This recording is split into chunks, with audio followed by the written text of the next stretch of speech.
Assalamualaikum warahmatullahi wabarakatuh. Di sini saya dan teman-teman saya akan mempresentasikan materi yang telah kami buat, yaitu mengenai perbandingan sistem peradilan anak dalam sistem hukum common law dan sistem hukum civil law.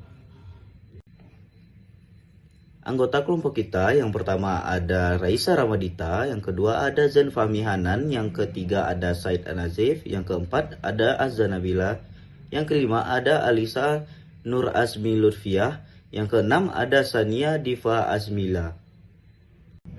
Yang pertama saya akan menjelaskan apa itu sistem hukum common law. Sistem hukum common law adalah sistem hukum yang berkembang berdasarkan prinsip preseden dan keputusan pengadilan sebelumnya.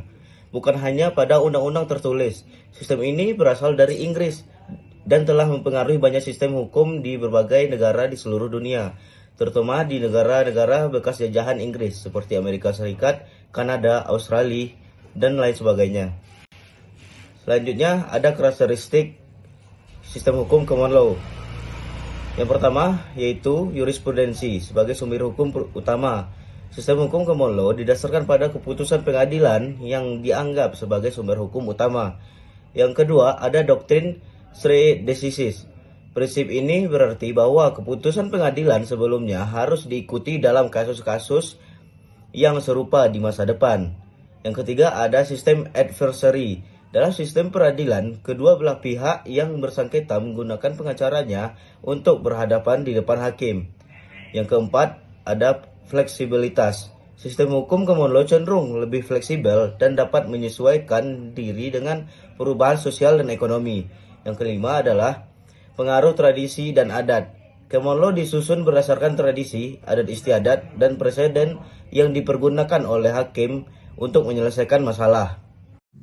Perkenalkan, nama saya Zain Fahmi Hanan dengan NPM 221000151. Di slide ini saya akan menjelaskan tentang sistem hukum civil law. Sistem hukum ini merupakan salah satu sistem hukum yang paling banyak digunakan di dunia, termasuk di negara kita, yaitu Indonesia. Sistem hukum civil law memiliki sejarah yang panjang dan kaya, bermula dari zaman Kekaisaran Romawi. Sistem ini kemudian berkembang di seluruh benua Eropa dan berkembang mempengaruhi banyak negara di dunia. Ciri khasnya adalah adanya kodifikasi hukum yang lengkap dan peran hakim yang lebih pasif dibandingkan dalam sistem common law. Nah, di slide selanjutnya kita akan membahas karakteristik sistem civil law. Yang pertama adalah hukum tertulis. Salah satu ciri khas sistem civil law adalah adanya hukum tertulis yang komprehensif. Kode-kode hukum ini menjadi pedoman utama bagi hakim dalam memutuskan perkara. Dengan adanya kodifikasi, masyarakat dapat dengan mudah mengetahui hak dan kewajibannya. Lalu yang kedua adalah peran hakim lebih bersifat pasif. Nah, dalam sistem civil law, hakim berperan sebagai mulut undang-undang. Tugas utama hakim adalah menerapkan hukum yang sudah ada pada kasus yang diadili. Keputusan hakim pada satu kasus tidak serta-merta menjadi patokan untuk kasus-kasus lain. Lalu yang ketiga ada sumber hukum utamanya undang-undang. Meskipun jurisprudensi juga memiliki peran, namun dalam sistem civil law undang-undang tetap menjadi sumber hukum yang paling utama. Lalu yang terakhir ada konsep yang abstrak. Konsep hukumnya dalam sistem ini cenderung lebih abstrak sehingga memerlukan interpretasi dari hakim untuk diterapkan dalam kasus konkret. Sekian dari saya. Persamaan dan perbedaan sistem hukum common law dan civil law. Persamaan, satu terdapat pembedaan yang tajam antara institusi hukum dan jenis institusi sosial lainnya. Dua, penyelenggaraan dan penegakan hukum dipercaya kepada sekelompok profesional yang kesehariannya menjalankan aktivitas di bidang hukum. Ketiga, untuk jadi pengemban profesi hukum dibutuhkannya pendidikan khusus yang memiliki metode pembelajaran khas untuk melatih calon profesional hukum. Keempat, ilmu hukum menjadi bidang ilmu sendiri melalui perkembangan dialektis antara ilmu hukum dan institusi hukum yang saling berkembang. Kelima, hukum menjadi sistem yang terintegrasi karena para ahli berhasil membangun sebuah teori umum. Keenam, sistem hukum selalu akan berubah dari waktu ke waktu. Ketujuh, pertumbuhan hukum sebagai suatu sistem diyakini berlangsung berdasarkan logika seperti metode penafsiran hukum. 8. Terdapat supremasi hukum atas politik. Ke-9. Pluralisme sistem hukum membuat hukum menjadi lebih canggih dan terus berkembang untuk memecahkan suatu konflik dalam hukum. Ke-10. Tradisi hukum barat pun diperkaya oleh nilai-nilai sosial yang baru sebagai hasil dari penggolakan atau revolusi sosial. Ada banyak sekali perbedaan sistem hukum common law dan civil law, beberapa di antaranya: 1. Berdasarkan sejarah lahirnya. 2. Negara penganut. 3. Sumber hukum. 4. Hakim dalam proses persidangan. 5. Sistem peradilan. 6. Berdasarkan prinsip hukum. 7. Berdasarkan penggolakannya. Berdasarkan sejarah lahirnya, civil law merupakan sistem hukum yang tertua dan paling berpengaruh di dunia. Sistem hukum ini berasal dari tradisi Roman Germania. Sekitar abad 450 Masehi, Kerajaan Romawi membuat sekumpulan peraturan tertulis mereka yang pertama yang disebut sebagai 12 Table of Rome. Sistem hukum Romawi ini menyebar ke berbagai belahan dunia bersama dengan meluasnya kerajaan Romawi. Sistem hukum ini kemudian dikodifikasikan oleh Kaisar Justinus di abad ke-6. The Corpus Juris Civilis diselesaikan pada tahun 534 Masehi ketika Eropa mulai mempunyai pemerintahan sendiri. Hukum Romawi digunakan sebagai dasar dari hukum nasionalis masing-masing negara.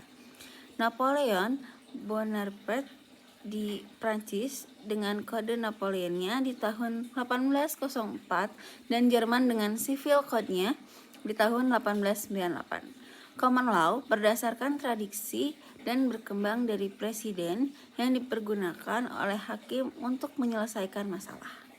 Berdasarkan negara penganutnya, civil law terdiri atas Albania, Austria, Belanda, Belgia, Bulgaria, Brasil, Chili, Denmark, Ekuador, Estonia, Finlandia, Indonesia, Jepang, Estonia, Jerman, Kolombia, Kroasia, Latvia, Hungaria, Makau, Angola, Aruba, Mesir, Iceland, Yunani, Afrika Tengah, Kamboja, Iran, Portugal, Polandia, Saudi Arabia, Vietnam, Vatikan City, Thailand, dan Turki.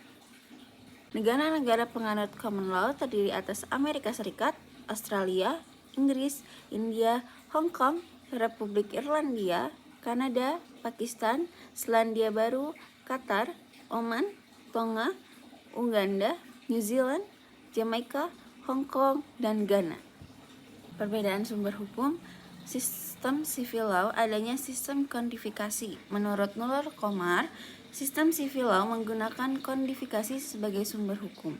Alasan penggunaan kodifikasi ini antara lain demi kepentingan politik Imperium Romawi, di samping kepentingan lainnya di luar itu. Tidak hanya itu saja, kodifikasi diperlukan untuk menciptakan keseragaman hukum dalam dan di tengah-tengah keberagaman hukum. Selain itu, agar kebiasaan-kebiasaan yang telah ditetapkan sebagai peraturan raja dapat ditetapkan sebagai hukum yang berlaku secara umum. Oleh karena itu, diperlukannya suatu kodifikasi hukum pada sistem civil law tersebut.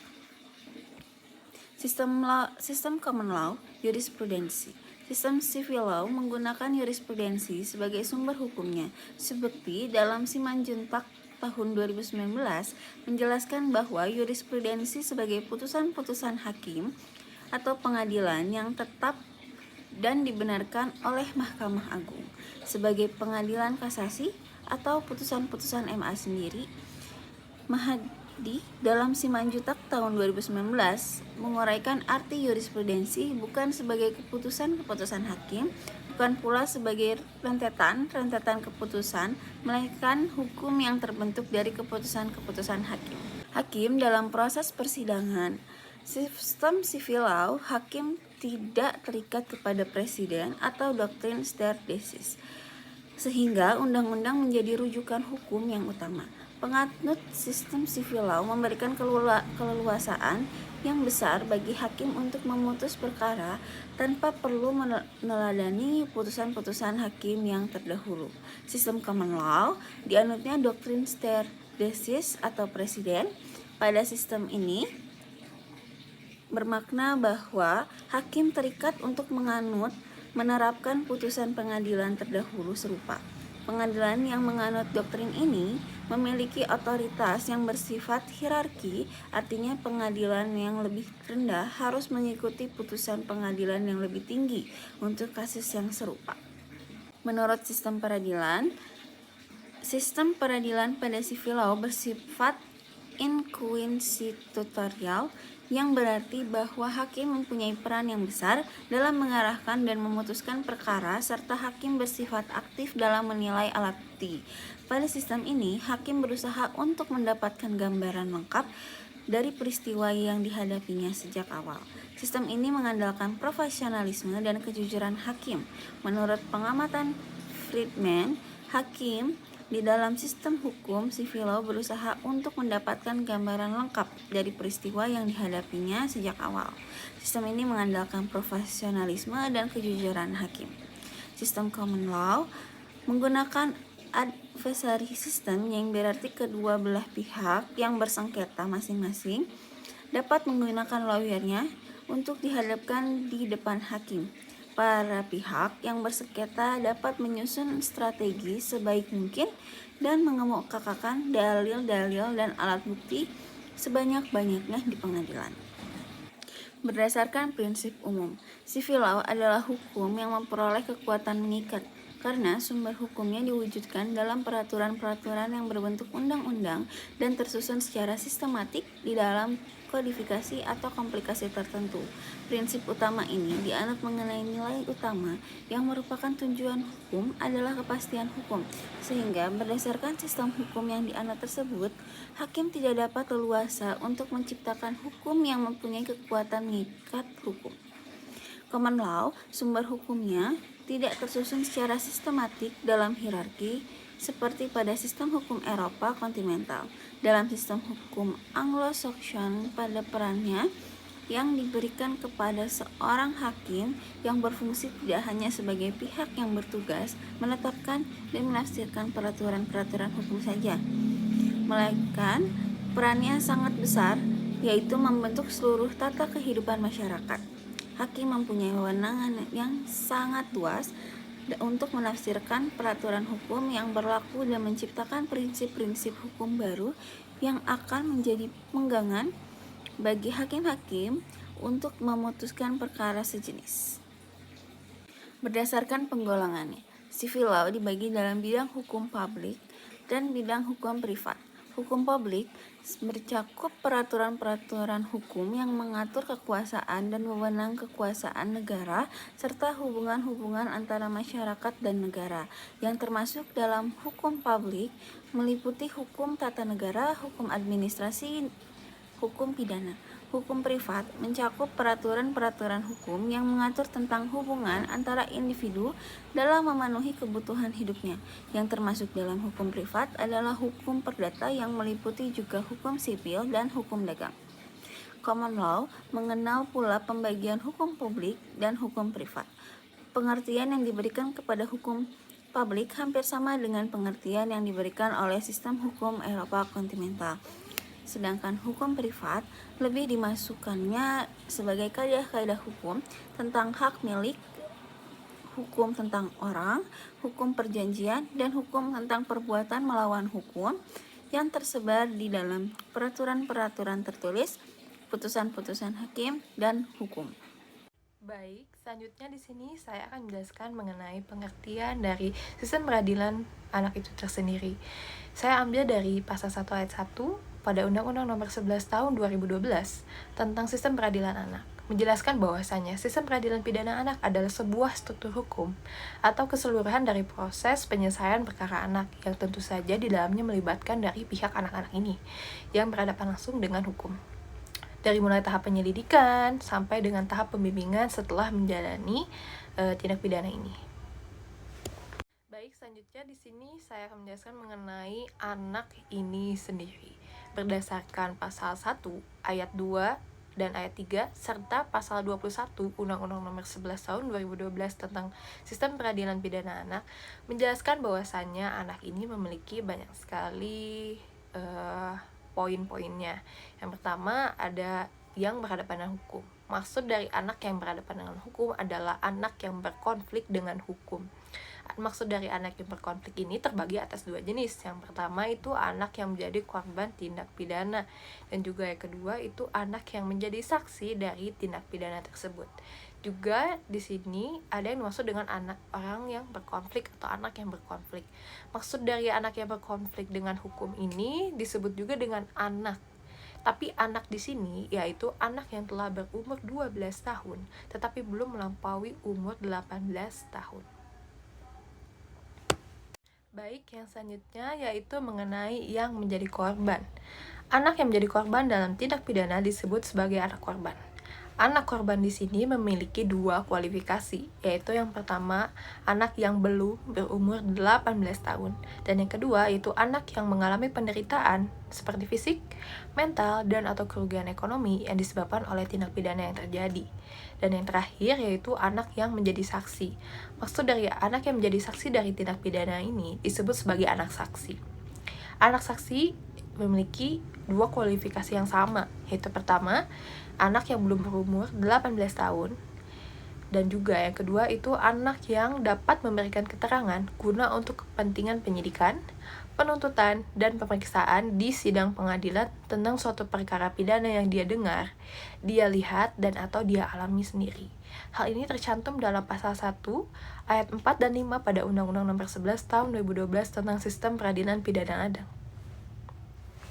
Di sistem ini juga berlandaskan beberapa asas yang penting. Yang pertama yaitu ada perlindungan, yang kedua ada keadilan, yang ketiga ada non-diskriminasi, yang keempat ada kepentingan terbaik bagi anak, yang kelima ada penghargaan terbaik bagi opini anak, yang keenam kelangsungan hidup dan tumbuh kembang anak, yang ketujuh ada proporsional, yang kedelapan ada perampasan kemerdekaan dan pemidanaan sebagai upaya terakhir. Dan yang ke-9 adalah penghindaran balasan. Baik, selanjutnya di sini saya akan menjelaskan mengenai perbandingan sistem peradilan anak dengan sistem common law. Sistem peradilan anak dalam konteks common law ini memiliki karakteristik yang unik dan juga agak berbeda dari yang lain. Saya akan menemukan dua poin utama, yaitu pertama ada penanganannya. Dalam sistem penanganannya, mereka lebih mengedepankan pada rehabilitas dan juga perlindungan hak anak.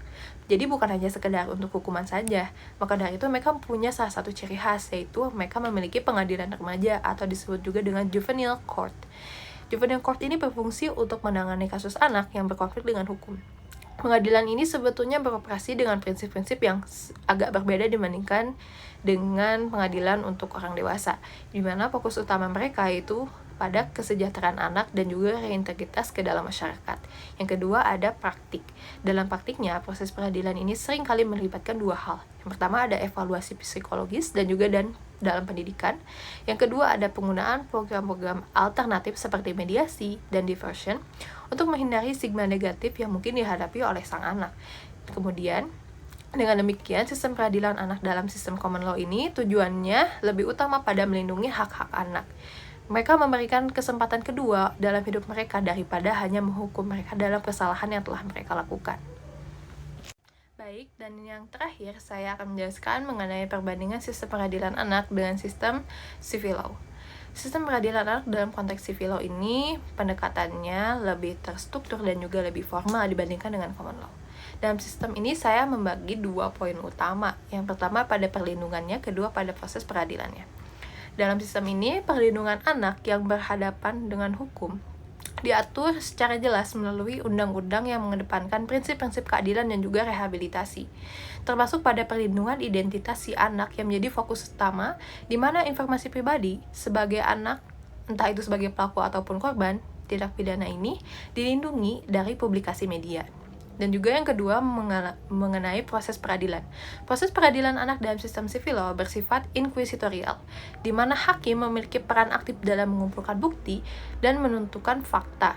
Jadi hakim tidak hanya berfungsi sebagai penilai, tetapi juga hakim sebagai penyelidik yang bertanggung jawab untuk memastikan bahwa semua aspek kasus diperhatikan demi kepentingan terbaik si anak tersebut.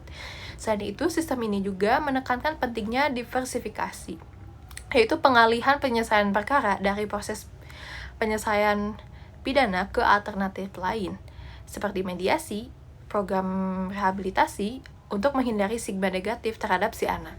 Dengan demikian, sistem peradilan anak ini dalam civil law tujuannya lebih pada memberikan perlindungan maksimal bagi si anak dan juga memastikan bahwa mereka itu tetap mendapatkan kesempatan untuk rehabilitasi dan reintegrasi ke dalam masyarakat tanpa stigma yang merugikan. Baik, saya di sini akan menjelaskan mengenai penerapan sistem peradilan anak di beberapa negara yang menganut sistem hukum sivil law. Nah, negara tersebut diantaranya yang pertama ada Prancis, yang kedua ada Jerman, dan yang ketiga ada Indonesia. Nah, yang pertama kali akan saya jelaskan ini di negara Prancis. Nah, penerapan sistem peradilan anak di negara Prancis ini diatur dalam Code de la Justice Penale Mineurs. Kemudian saya juga akan menyebutkan beberapa karakteristik yang mungkin dapat membedakan penerapan sistem peradilan di Prancis dan di negara lainnya. Yang pertama, ada Tribunal pour enfants, yang dimana hal tersebut merupakan pengadilan khusus di Prancis yang didedikasikan untuk menangani kasus-kasus pidana yang melibatkan anak-anak dan remaja. Yang kedua, anak-anak di bawah umur 13 tahun tidak dianggap bertanggung jawab secara pidana dan tidak dapat dihukum. Anak-anak yang berusia 13 sampai dengan 18 tahun dapat dituntut secara hukum, tetapi mereka diperlakukan di bawah peradilan khusus untuk anak dengan penekanan pada rehabilitasi dan reintegrasi. Dan yang terakhir, karakteristiknya yaitu diketuai oleh hakim khusus yang disebut juga juge des enfants atau hakim anak. Negara kedua yang menganut sistem peradilan anak dalam sistem hukum sivil law ini yaitu Jerman. Nah, di Jerman itu sendiri diatur oleh Juvenile Court Law atau Judgungsgerichtsgesetz atau JGG. Nah, ada dua karakteristik yang dapat membedakan dengan penerapan sistem peradilan anak di negara lain. Yang pertama yaitu usia tanggung jawab pidana dimulai dari usia 14 tahun. Nah, remaja usia 14 tahun sampai dengan 17 tahun ini dapat dikenai sanksi hukum. Tetapi proses dan hukuman yang diterapkan lebih ringan dan bertujuan pada pembinaan. Mereka diperlakukan sebagai anak yang dapat dibina melalui pendekatan edukatif. Kemudian pemuda usia 18 sampai dengan 20 tahun masih mungkin diproses melalui pengadilan anak, tergantung pada tingkat kedewasaan dan kondisi mental mereka.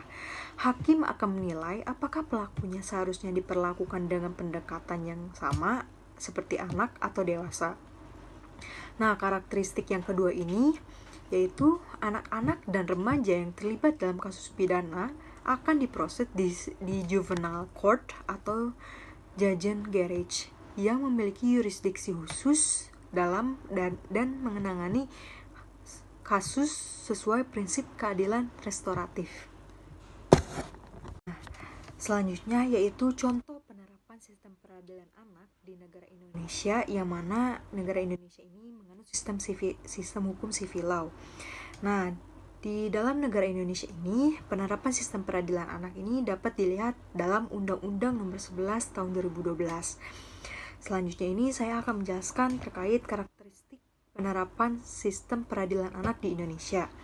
Yang pertama, anak yang berkonflik dengan hukum yang selanjutnya disebut anak adalah anak yang telah berumur 12 tahun tetapi belum berumur 18 tahun yang diduga melakukan tindak pidana. Yang kedua yaitu persidangan anak yang dilakukan oleh pengadilan di lingkungan peradilan umum. Yang ketiga, sistem peradilan pidana anak wajib mengutamakan pendekatan keadilan restoratif. Nah, dari ketiga negara tersebut yang menerapkan sistem peradilan anak dan juga menganut sistem hukum sivil law ini, dapat kita simpulkan bahwa mereka ini lebih mengutamakan pendekatan keadilan restoratif dibandingkan harus menghukum berupa hukuman penjara seperti itu. Selanjutnya di sini saya akan membahas mengenai contoh penerapan sistem peradilan anak dalam sistem hukum common law. Jadi, contoh peradilan anak dalam sistem common law itu sebenarnya berfokus pada perlakuan khusus terhadap anak-anak yang melakukan pelanggaran hukum. Dan Dalam sistem hukum common law ini juga dibagi menjadi 5 sistem tentang peradilan anak. Yang pertama itu ada pengadilan khusus anak. Nah, pengadilan ini dirancang lebih bersifat rehabilitatif daripada retributif. Misalnya, di Amerika Serikat dan Inggris ada sistem juvenile court yang menangani anak-anak dengan pendekatan yang berbeda dari pengadilan dewasa. Dan yang kedua adalah diversi. Banyak sistem hukum common law ini menggunakan mekanisme diversi di mana anak yang terlibat dalam kejahatan ringan dapat dihindarkan dari proses pengadilan dan ditangani melalui program rehabilitasi atau layanan sosial.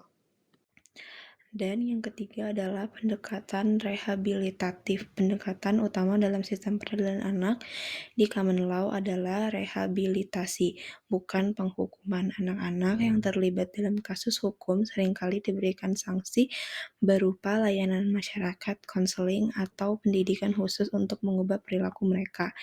Yang keempat adalah pengurangan tanggung jawab pidana. Anak-anak dianggap memiliki tingkat pemahaman yang lebih rendah tentang konsekuensi hukum dari tindakan mereka. Oleh karena itu, mereka biasanya dianggap kurang bisa bertanggung jawab secara hukum dibandingkan orang dewasa.